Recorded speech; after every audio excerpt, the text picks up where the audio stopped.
If you're a leader or an aspiring leader in the business of lifelong learning, you're in the right place. I'm Celisa Steele. And I'm Jeff Cobb, and this is the Leading Learning Podcast.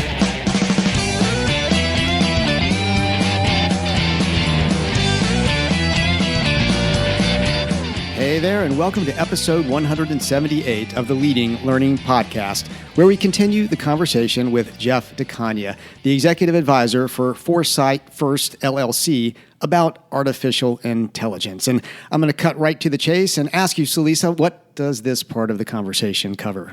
Well, back in episode 177, Jeff and I talked about an AI-first world. We covered some common misconceptions about AI, and we got into the ethical issues surrounding AI.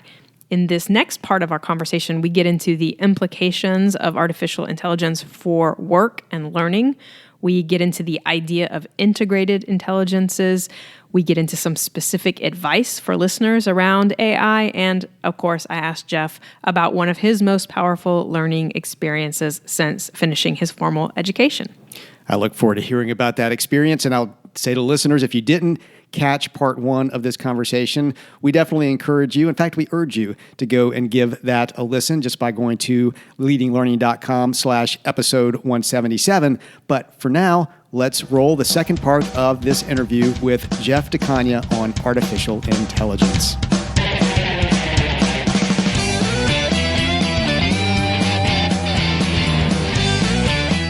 If we turn a little bit and look specifically at work and learning. So what are the main implications that you see for work and learning as artificial intelligence evolves? What are the major challenges and opportunities that you think we're going to see? So, I think there's so much discussion these days about the future of work, and I wanted to talk about a few things that, as I sort of think about this, that I think are important. So, as we move toward an AI first world, I think it's crucial that we look at work and learning as more intimately connected than we ever have before. So there was an article recently in HBR online called "Making Learning a Part of Everyday Work." The authors in that article argue for what they call learning in the flow of work. The idea from their perspective is that according to their work, their research, most knowledge workers are so busy that they can only find 5 minutes on average to do any kind of formal learning each day. And in the author's view, this idea of learning in the flow of work is about integrating learning directly into work, to the point at which it essentially becomes invisible. And there's a variety of recommendations that they make. And again, I'm sure you'll link to the article in the show notes. I think that's a good place to start. I would want to take it a little bit further. So for me, in my view, there's no question that time considerations are a factor when it comes to learning or not learning. But I think an even more significant consideration is human attention. And the way I would make the distinction is that, our time allotment, if you will, it's the same for everybody. We all get 24 hours in a day, 7 days in a week, and so on. We have ways to quantify that, and so therefore we can quantify it and manage it in a different way.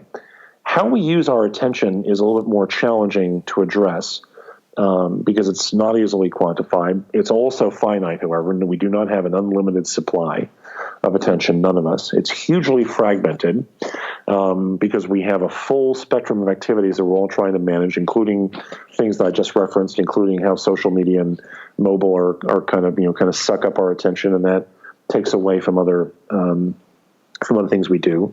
And that's, all thinking about, and also it's our attention is also highly fragile because we're more easily distracted, I think, than we ever have been before. So I think we have to look at attention in two different modes, right? There's attention as a resource, which is really what we're kind of talking about. We're saying, okay, I'm putting my attention on this, or I'm putting attention on that. Attention is a resource that we apply when we're trying to focus ourselves on the most important issue at hand. What is currently occupying our attention? And that's where the fragmentation comes in, because mobile devices are pushing stuff to us. We're looking at, we're pushing advertising to us. We're pushing content to us. We're using social as getting all that stuff as well. So attention is a resource that is in desperately short supply in that way, because we're allocating it across so many different inputs, so many different stimuli that it undermines our ability to sometimes focus on the task at hand. And then there's the idea of attention as the way that we interact with and experience the world around us, right? And that is allowing ourselves, enabling ourselves to immerse into what is happening. The way I would sort of describe this as, some people will always say, one of the critiques that some people will make of younger people is that the first thing they do when they're having experience, they pick up their phone, take a picture of it, right? And people will say, just enjoy it, right? Just allow yourself to enjoy the moment. And that's what I think is meant by attention as the way we interact with and experience the world around us.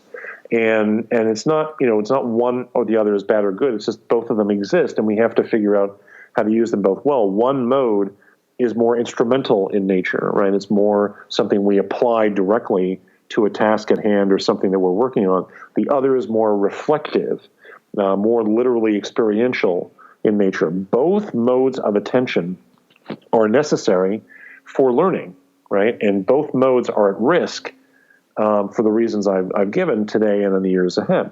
So if we're going to make human learning more generative in an AI-first world, then I think we really need to consider how we're using our attention more effectively within a relatively simple cycle of learning that I like to talk about, that knowledge workers go through every day. Every one of us uses this cycle, whether we realize it or not, every day. And I'll just to illustrate how this cycle works, I'll use AI itself as an example, right? So the first part of the cycle is what I refer to as sense making, right? Which is literally answering the question, what do I need to understand? Again, we're using AI as an example. What do I need to learn to understand what AI is and how it works, right?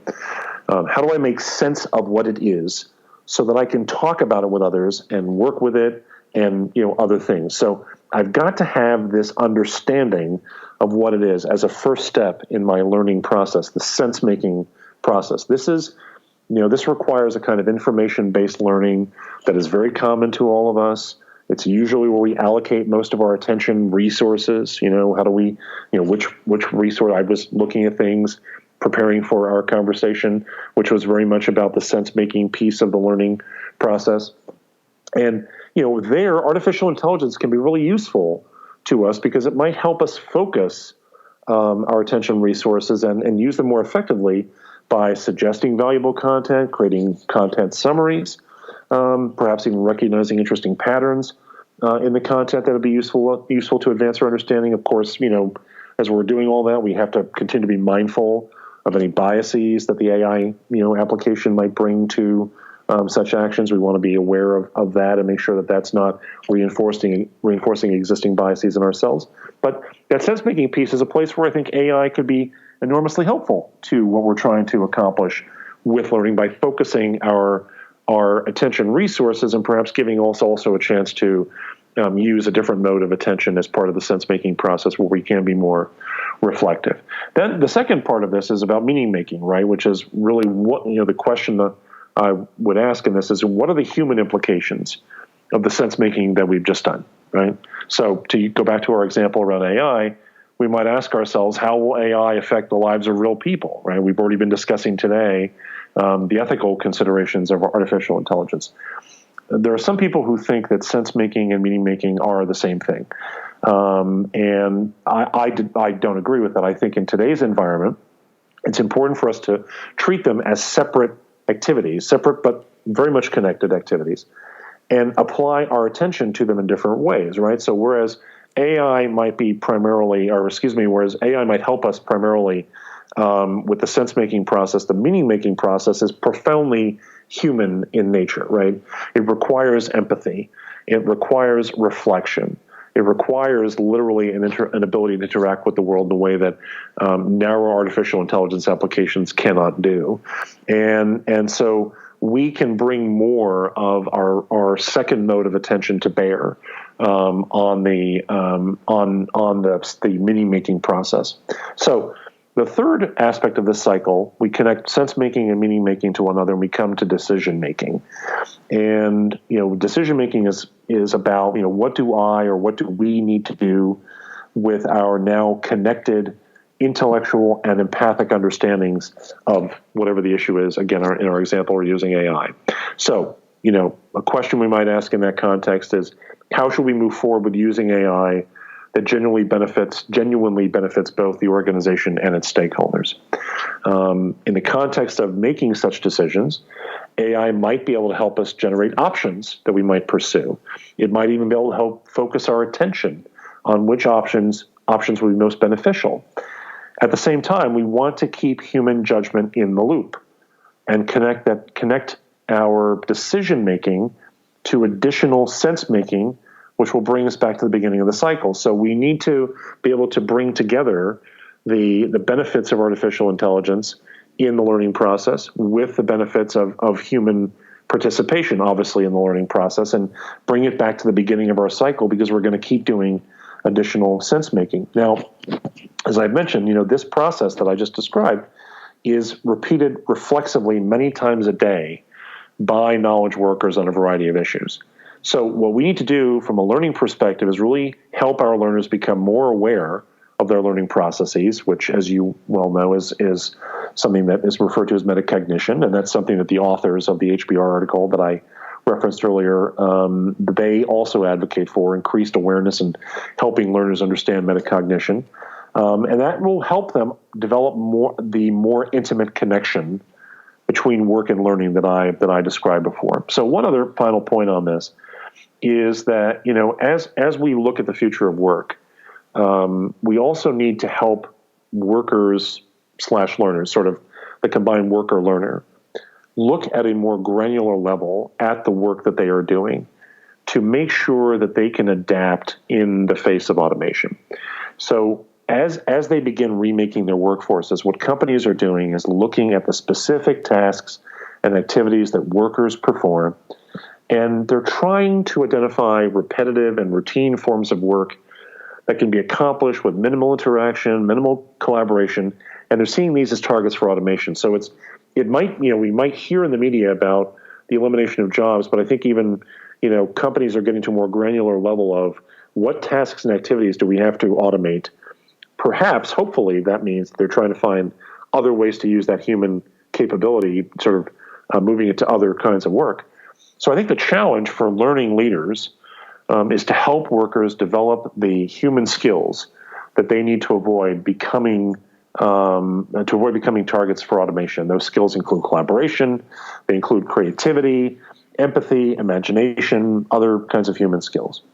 And I also think it's critical that if you're providing a credential to someone, a certification or some other kind of credential, it's important to closely examine the underlying curriculum, the underlying curricula that go along with that credential, to ensure that the curricula isn't forcing learners down learning pathways that only build or reinforce skills that are already or will soon become targets for automation. I have real concern that some kinds of credentials are actually composed, what people are learning are composed of optimizing their ability to perform tasks or functions or activities that will eventually be automated. And that would be a terrible outcome for those learners. What we need is to help learners develop a combination of technical skills, which is literally the skills they need to know to do their jobs, whatever work they do, what are the technical skills of that work.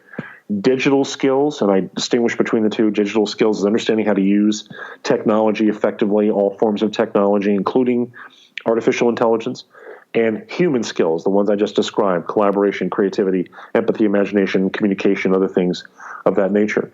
We need to help learners have capabilities in all three areas: knowing how to do their jobs, knowing how to use technology effectively, and knowing how to function using their human skills. We need to get away from this unhelpful dichotomy between so-called hard and soft skills. It's not a good way of talking about it.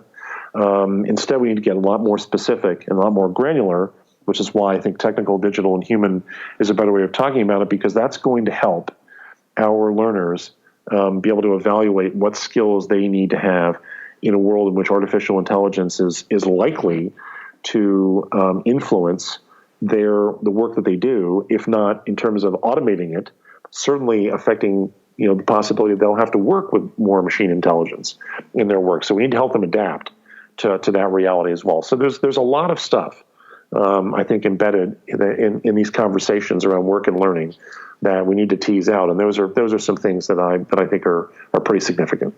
Yes, absolutely. I really appreciate what you were saying around credentialing and sort of the responsibility, the ethical responsibility that providers of learning would have around that, making sure that they're thinking about those three aspects: technical, digital, and human skills. If you're looking to supplement your human skills with technical and digital skills to improve your learning business, we encourage you to check out our sponsor for this quarter. Authentic Learning Labs is an education company seeking to bring complementary tech and services to empower publishers and L&D organizations to help elevate their programs. The company leverages technology like AI, data analytics, and advanced embeddable API-based services to complement existing initiatives, offering capabilities that are typically out of reach for resource-stretched groups or growing programs needing to scale. Find out more at leadinglearning.com/authentic. And now, back to Celisa and Jeff as they turn to the idea of integrated intelligences. I think we're beginning to get into this anyway because you're sort of talking about those different skill sets, but I know that I've also seen you write about the need for integrated intelligences, so that blending of human and machine intelligence, and that's really important if organizations want to be ready for the future. So will you talk a little bit about that integration of intelligences in terms of what does it look like and maybe a little bit more about what the benefits are? Sure. Excuse me. So as you know, Celisa, I work with legacy organizations that often struggle with shifting their orientation toward the future. So I think it's time for those organizations, and I think really all organizations, to acknowledge that we're not going to be able to build the kind of future readiness that we need for organizations that have been around for a long time based on human intelligence alone. Despite all the misgivings that we can have and all the concerns, and I think those concerns are legitimate, as we discussed, I still think on balance, we're looking at artificial intelligence as a positive thing, and so we should be applying machine intelligence as well. So what we want to try to do is look at ways to integrate human and machine intelligence to derive not only their separate benefits, but also the amplified benefits that will come when they reinforce and strengthen each other. So to talk a little bit about that, we return to that learning cycle that I was just talking about, the learning cycle of sense-making, meaning-making, decision-making. There are some, as I described, there are some aspects of that learning cycle where machine learning will provide value that is superior to what humans can accomplish on their own. The ability to sort through lots and lots of content, being able to search for things more effectively and be able to create summaries around things and be able to recognize patterns. That kind of intelligence is something that machines will be able to do and already can do a whole lot better. There will be places where human intelligence, where we'll be able to provide value that machines cannot offer, including around human skills. The other aspect of this, too, that I think is important is being able to bring into the way we think about intelligences in our organizations and integration is the kind of tacit knowledge that human beings possess from their own experiences. Now, sometimes that tacit knowledge is grounded in orthodoxy, and so it may not be that useful. We have to examine that, but there's still a lot of tacit knowledge that people have picked up over the years that can be beneficial and should not be discarded. It's part of, when we think about our society getting older, for example, we talk about people potentially retiring from their work, and we don't want to necessarily lose out on everything that they've learned as they exit an organization. There will be people outside of our organizations who we don't work with on a day-in-day basis, but that we maybe have some kind of relationship with where we want to tap into what they've learned. So there's a need for that human dimension. So there'll be places where machine learning, or artificial intelligence in general, will provide value that's better than what people can do. Places where what we do will be better, and we can bring in other things that are beyond the scope of what AI can accomplish. And then if we work to integrate them, then I think what will happen is we'll be able to learn more quickly. We'll be able to understand more deeply from multiple dimensions. We'll be able to anticipate what's happening, what's coming next with greater consistency to help, all the stakeholders of these organizations thrive, whether they're customers or clients or members or staff or employees, whatever the stakeholder group is. We want everyone to be able to thrive as best we can. And, of course, when we look at, integrating, of course, we're likely to integrate these things using some kind of technology platform to ensure it's accessible. That's kind of the point. But it's recognizing that within that technology platform, there can't just be technology. There also has to be humanity within that platform. And so that integration has to be done in a responsible and ethical manner, as I've been describing to you today.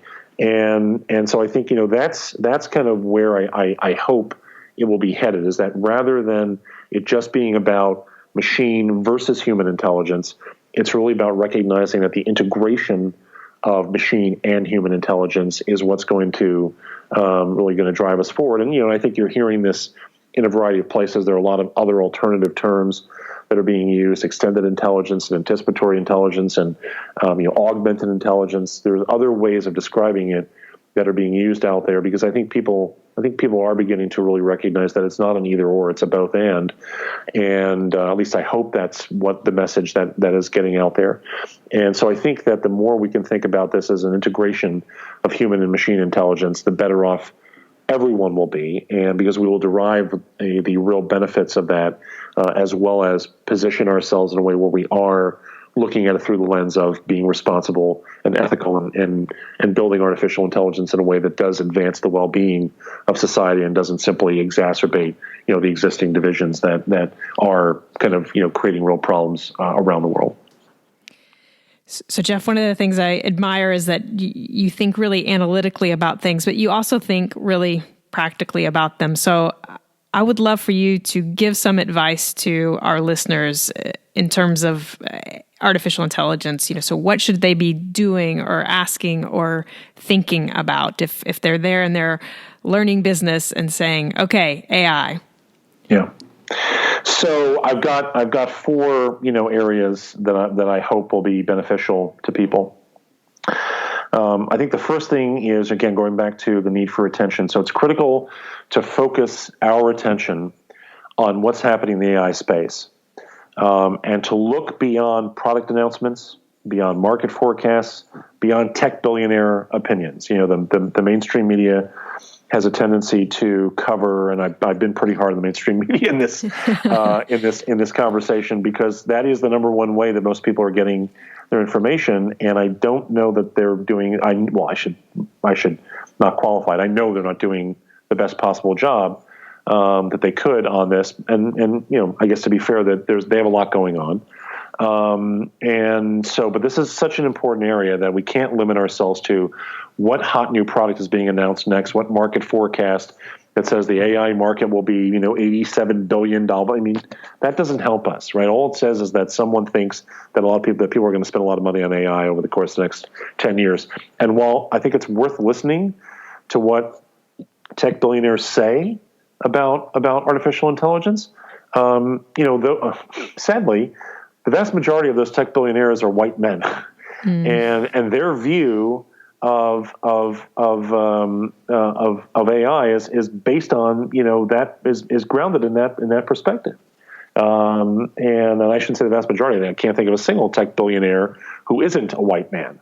And so that's a real issue. So instead, we need to research the views of people who are actually developing AI. There are a number of groups that have been formed around more, the people of color, women of color, others who are working at that. I think, to look for resources from entities like the AI Now Institute at New York University, which is very focused on, algorithmic accountability and responsibility, and looking for information out there. And there is a lot of it, to learn how to think about the responsible and ethical implementation of AI. So I think that's the first thing to do, is to understand what's happening in the space and to go beyond the pronouncements that are coming from the top level of that, or the most widely recognized, is a better way to say it, the most widely recognized part of the field, and instead go deeper to understand what people on the ground are saying about what's happening, including understanding the diversity crisis and issues around bias and so on. I think it's important for anyone in a company or an organization that's going to be using or intends to use AI, to clarify their intentions around AI, to establish clear principles around the application of artificial intelligence in learning. There are a number of existing sets of principles to look for inspiration in the development of those principles. I believe among them is the AI Now Institute that I just mentioned has a set of principles, and there are others. But it's also important. It's essential to not only have principles but to act on them. There are a number of sets of principles out there. What's important now is that we start implementing them. So having principles, clarifying intentions is essential. Establishing principles is essential, and acting on those principles is essential. I think one specific area that we haven't previously talked about that I just want to sensitize people to, that should be among these principles, is making sure that steps are being taken to require learning content creators to disclose any role that artificial intelligence might play in the creation of their content, and to be able to vouch for the veracity of that content. The reason why I say that is because there's a growing and very serious set of concerns around what we call deep fakes in artificial intelligence, and these are essentially text, images, audio, video content that's created using a very specific form of AI called generative adversarial networks, or GANs. And I won't go into the technical aspect of how GANs work, but what's important to know is that what comes out of general adversarial networks, or one thing that has emerged, are these deep fakes where you can see videos, see images, see text, see audio that is not real, that sounds and looks and appears to be very, very real. And I don't think and there's plenty of stuff, anyone who's listening to this can go Google deep fakes and find lots and lots of stuff about deep fakes. I don't see any reason why, what is now sort of feels like a novelty a little bit, this idea of deep fakes. You see lots of, things out there. Make your voice sound like Barack Obama, or, things, or here's a video of a speech that Barack Obama never gave, but it looks and sounds like him. Those are deep fakes, right? And images, there's lots of stuff been reported about the images that are generated and regenerated that are not of real people, but they look like real people. It's not a stretch to think that learning content creators could be using this kind of content in their learning, material that they're developing. So I think it's important for everyone to be very clear. This should be a disclosure to ensure that they're not either intentionally or perhaps unintentionally, using artificial intelligence in a way that actually ends up undermining learning. And I think that's good. If it's not already on your radar screen, it should be. I think making all decisions related to artificial intelligence using diverse teams that include people with expertise outside of technology, right?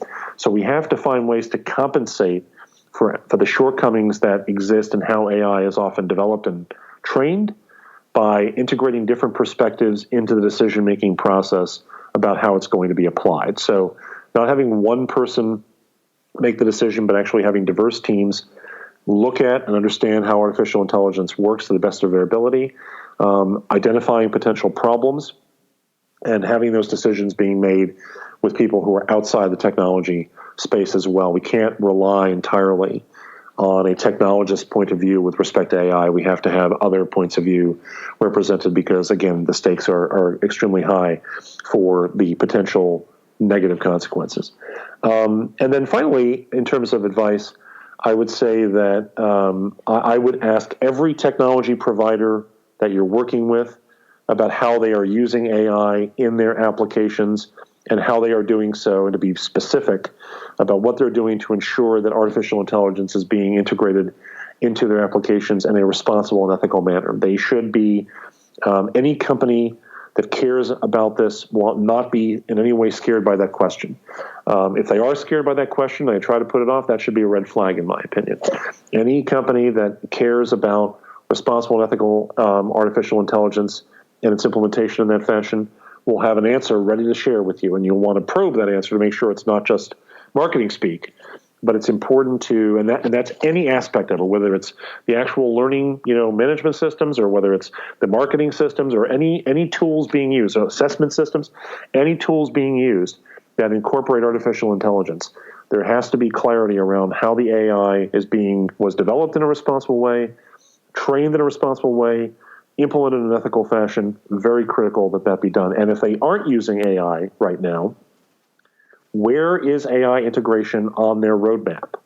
And what steps are they taking to ensure that the implementation of that artificial intelligence will be done in a responsible and ethical fashion? So, tech companies, companies that are technology providers of one type or another, have a responsibility, in my view, to be transparent about this and very upfront about how these things are being done. So I think, these 4 areas, really focusing attention, understanding what's happening in AI and going deeper beyond the surface level of public statements and sort of mainstream media reporting, clarifying your own intentions around AI use, and making sure that you've got very clear principles and are be able to vouch for the veracity of your learning content, so it's not corrupted by artificial intelligence that's being used in an inappropriate way. Making decisions about AI with the diverse teams to compensate for some of the potential shortcomings in how AI was developed, and making sure that technology providers are above board in every aspect of how they're using AI. Because right now there's so much energy around artificial intelligence, and if you put AI in something, people pay attention to it, right? And so it's become a huge part of the marketing piece. But it's not enough for things to be leading edge by saying, hey, we're using AI to do this or that or the other thing. That's not enough. There has to be clarity around how that AI is being developed. And again, if anyone is sort of deferring the question or saying, oh, that's not important, then to me, that is a huge red flag. It's very important.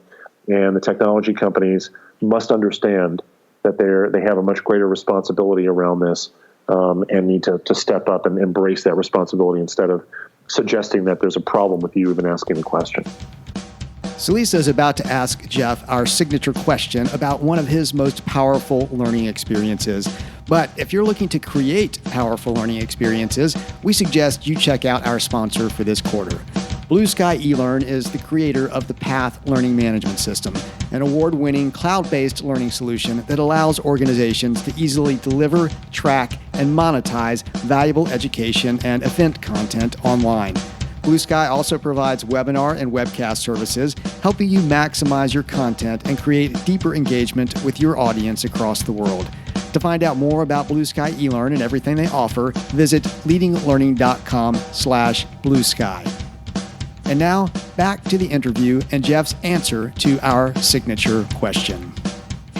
So now let's shift gears a little bit. This next question is our next to last one. It doesn't necessarily have anything to do with artificial intelligence. This is one we ask of all of our guests. Namely, what's one of your most powerful learning experiences that you've been involved with since finishing your formal education? Well, so Lisa, I really appreciate you asking this question, and I hope that my answer doesn't sound like humble bragging, because it really isn't. It isn't intended in that way, because it's something I don't really talk about that much, and I just wanted to, share some things about how much all this means to me. So, since I was a kid, learning has always had a special importance to me. I'm very grateful, and I feel very lucky to have been afforded many powerful learning opportunities during the earliest years of my life. And I feel very fortunate that, having had those experiences and having been able to prioritize learning in my life, and part of it was school and part of it was my parents. And, so my gratitude is overflowing. I'm fortunate that I was able to graduate from 2 of the world's leading universities, and so that means a lot to me personally. And I think in some ways it's not surprising that my master's degree is in education, and my concentration in that degree was in learning and teaching. So learning and teaching has been a part of my life. Learning has been a part of my life since the beginning. Teaching, in a sense, has been a part of my life for a very long time as well. And I've committed myself to continuing my learning with the future, which is really central to my work in a variety of ways, since I finished my master's degree now more than 20 years ago. And I've had the privilege of being able to participate in executive and professional development offerings at some of the great higher education institutions of the world, at MIT and the Sloan School of Management there, and Oxford University and Harvard Business School and University of Virginia Darden Business School of Business. So I don't mean to say all this because I'm, trying to say how great I am. I'm saying that I feel very lucky that I've been afforded these opportunities, because unfortunately, there are a lot of people who don't have those kinds of opportunities, and I want to express my gratitude and being able to have them. I think that, in recent years, I would say that the experience that has had the most significant, impact on me was when I did Foresight practitioner training at the Institute for the Future in Palo Alto a few years ago. It was certainly one of the richest and most generative experiences that I've had since I graduated with my master's. And without question, it is a major reason why I'm pursuing the work that I am today. It is a continuing source of inspiration for additional learning with the future, which I try to do at all times. And, I know as we were discussing ahead of time how I might answer this question, I also facilitate lots of sessions and do a lot of speaking and that sort of thing. You mentioned that in the introduction. As for the learning experiences that I've led over the years, I hope that the people who have participated in them, and it's been a lot of them over a number, over more than 17 years, certainly even before I was a consultant, I hope that they feel that they have gotten significant value out of them because of my personal commitment to learning, and I hope that has resonated for them. And I certainly have learned a lot from those people that I've worked with over the years. And one of my personal priorities is not only my own learning, but trying to help others learn as well. I love helping people to learn, and particularly now with the stakes being as high as they are, as we've discussed.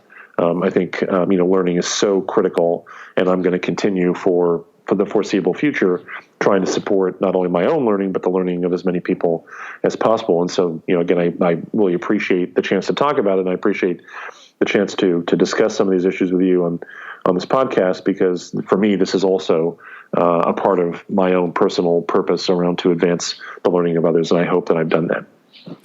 Well, I think it's very clear how seriously you take learning and how you continue to engage, and just the attention that you've brought to this conversation. So thank you for that, Jeff.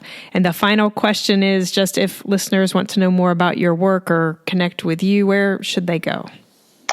So my website is foresightfirst.io. You can email me at jeff@foresightfirst.io. You can follow me on Twitter at Duty of Foresight.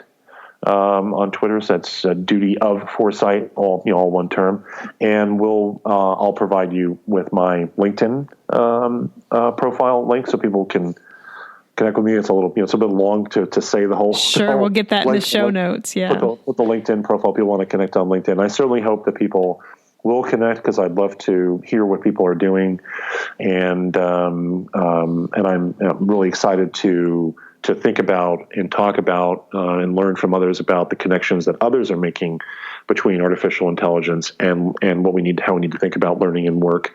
Because clearly, what we've talked about today, even though there was a lot in there, it just really scratches the surface of the issues that we have to grapple with. So there's a lot more to discuss. But I certainly welcome people to reach out. I look forward to having further conversations with anyone who would like to do that. Well, great. Thanks so much for your time, Jeff. I really appreciate it. Thank you, Salisa. I very much appreciate the opportunity. That wraps up our two-part interview with Jeff De Cagna on artificial intelligence. That's our first double album here on the Leading Learning Podcast. And to get show notes for this, half of it, go to leadinglearning.com/episode 178. When you check out the show notes, you're going to see various options for subscribing to the podcast. And if you're getting value out of what you hear, Jeff and I would be truly grateful if you would subscribe, as it helps us to get some insight into the impact of what we're doing with the podcast.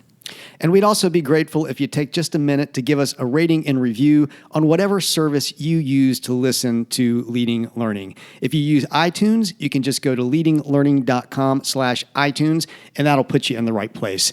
So Lisa and I personally appreciate your rating and review. We like to know that you're getting value out of the podcast, but also it helps other potential listeners to find Leading Learning when they go searching. Those artificial intelligence-driven algorithms out there are much more likely to pop us up to those searchers if you have taken the time, dear listener, to give a rating and review. We'd be grateful if you would check out our sponsors for this quarter. Find out more about Authentic Learning Labs at leadinglearning.com/authentic, and find out what Blue Sky eLearn has to offer at leadinglearning.com/bluesky. Finally, please consider telling others about the podcast. You can send out a tweet by going to leadinglearning.com/share. And you can also like us on Facebook at facebook.com/leadinglifelonglearning. And, of course, you can share us with others there.